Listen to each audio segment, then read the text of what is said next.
നമസ്കാരം മുത്തശ്ശ. എൻ്റെ പേര് ആദിത്യ രഞ്ജേഷ്. ഞാൻ പള്ളം CMS സ്കൂളിലെ ടീച്ചറാണ്. സെൻസസ് വിവരശേഖരത്തിനാണ് വന്നത്. ഞങ്ങൾ പത്രത്തിൽ വായിച്ചു. എന്തേ വരാൻ ഇത്ര താമസിച്ചത്? വരൂ, ഇരിക്കും മോളെ. മോളെ, ഒരു ചായയും കൂടി എടുക്ക്, നമുക്കൊരു അതിഥിയുണ്ട്.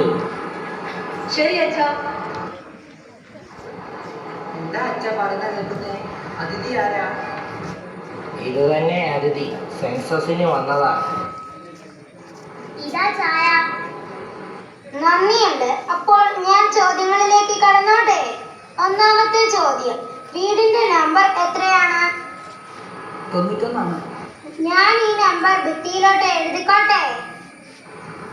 എഴുതിക്കോ ടീച്ചറെ, അതിലെന്താ? ഇതൊക്കെ നിങ്ങളുടെ ജോലിയുടെ ഭാഗമല്ലേ. വീട്ടിൽ എത്ര പേരുണ്ട്? 6 പേരുണ്ട് മോളെ. 6 അല്ല, 7.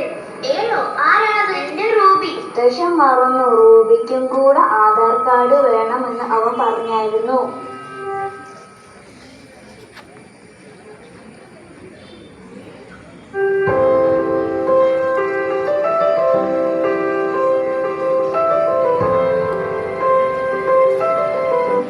എല്ലാ വിവരങ്ങളും തന്നതിന് നന്ദി.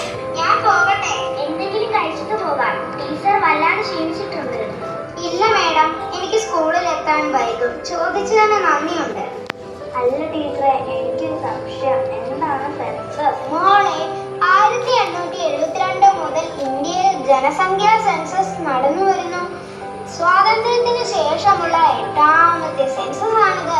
വില്ലേജ്, പട്ടണം, വാർഡ് എന്നീ തലങ്ങളിലുള്ള പ്രാഥമിക വിവരത്തിന്റെ ഏറ്റവും വലിയ സ്രോതസ്സാണിത്.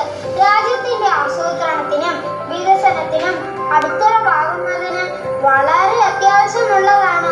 മോക്ക് മനസ്സിലാവുന്നുണ്ടോ? ഡിജിറ്റൽ രീതിയിൽ വിവരശേഖരണം നടത്തുന്ന ആദ്യത്തെ സെൻസസ് ആണിത്. അതുകൊണ്ടാണ് ഓരോ കുടുംബവും സെൻസസ് വിവരങ്ങൾ നൽകണമെന്ന് പറയുന്നത്.